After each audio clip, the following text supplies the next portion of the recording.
Hi dears, welcome to my channel. നമ്മളിന്ന് ചീരത്തോരനാണ് കേട്ടോ വെക്കുന്നത്. ചീര എന്ന് വെച്ച് കഴിഞ്ഞാൽ ഇത് ഒരു കെട്ടി ചീരയാണ്. ഇവിടെ 10 രൂപയ്ക്ക് മാർക്കറ്റിൽ നിന്ന് വാങ്ങിയതാണ്. ആദ്യമായിട്ട് തന്നെ ചീര അരിഞ്ഞു വെച്ചിട്ടുണ്ട്. സവാളയും ചെറുതായിട്ട് അരിഞ്ഞു. പിന്നീട് ചട്ടി വെച്ചു. ചട്ടി ചൂടായി വന്നപ്പോൾ അതിലേക്ക് വെളിച്ചെണ്ണയാണ് കേട്ടോ ഒഴിച്ചേക്കുന്നത്. ഞാൻ കുറച്ച് വെളിച്ചെണ്ണ ഒഴിച്ചിട്ടുള്ളൂ. പിന്നെ വെളിച്ചെണ്ണ ചൂടായപ്പോൾ അതിലേക്ക് കടുകിട്ടു.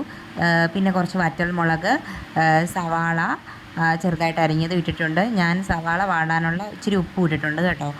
അതിനുശേഷം സവാള ഒന്ന് ബ്രൗൺ നിറമായി വന്നപ്പോഴത്തേക്ക് അതിലേക്ക് ഞാൻ അരിഞ്ഞു വെച്ച ചീര ഇട്ടു. ചീര ഒന്ന് ഇളക്കി ഉപ്പുമിട്ട്, ആവശ്യമായ ഉപ്പുമിട്ട് എന്താ പറയുന്നത് എല്ലാം നന്നായിട്ട് പൊത്തി വെച്ചിട്ട് കുറച്ച് സമയത്തേക്ക് അടച്ചു വെച്ചിട്ടുണ്ട്. അതിനുശേഷം ഞാൻ കുറച്ച് തേങ്ങ ഞാൻ തിരുമ്മാൻ മടിയായതുകൊണ്ട് ഇങ്ങനെ പൊട്ടിച്ചാണ് കേട്ടോ. തേങ്ങ, ആവശ്യത്തിന് എരിവിന് ആവശ്യത്തിനുള്ള പച്ചമുളക്, കുറച്ച് ജീരകം, കുറച്ച് മഞ്ഞൾപ്പൊടി ഇവയിട്ട് ഒന്ന് ചെറുതായിട്ട് ക്രഷ് ചെയ്തെടുത്തു.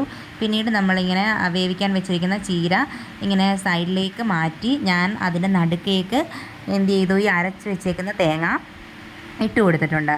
പിന്നീട് വീണ്ടും ഞാൻ ഇങ്ങനെ 4 വശത്തു നിന്നും അതിങ്ങനെ കൂട്ടി വെച്ചിട്ട് അടപ്പ് കൊണ്ട് അടച്ചു വെക്കുകയാണ് ചെയ്യുന്നത്. പിന്നീട് ആവി വരുമ്പോഴത്തേക്കും ആ തേങ്ങ ഒന്ന് വാടി കിട്ടുമല്ലോ. അതിനുശേഷം അതെല്ലാം നന്നായിട്ട് മിക്സ് ചെയ്ത് കുറച്ച് സമയം വീണ്ടും അടച്ചു വെച്ച് വേവിച്ചപ്പോഴത്തേക്കും നമ്മുടെ ചീരത്തോരൻ റെഡി ആയിട്ടുണ്ട്. അങ്ങനെ ചോറിന് ഇന്ന് ചീരത്തോരനാണ് സ്പെഷ്യൽ. Thank you.